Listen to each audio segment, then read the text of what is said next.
Презентирано сработеното изминатата година на доброволното противпожарно друштво Кочани. Вчера вечер се реализираше втората гала вечер, настан кој беше од донаторски карактер, а собраните средства ќе се инвестираат во нова подобра опрема за потребите на друштвото.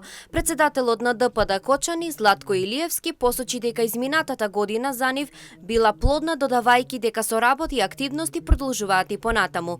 2023 година за доброволно противпожарно друштво беше доста плодна година, како на работен аспект, така и од аспект на тоа дека се опремиме со доста опрема.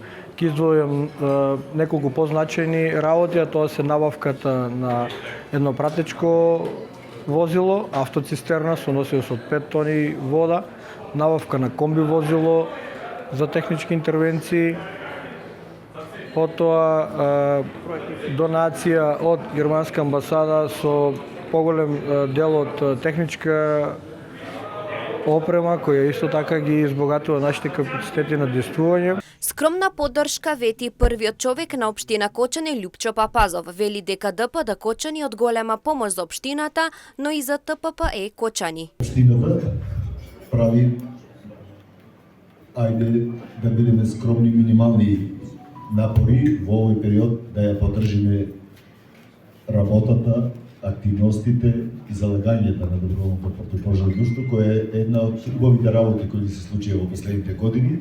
Да ја поздравам, сакам и соработката со професионалната територијална противпожарна единица.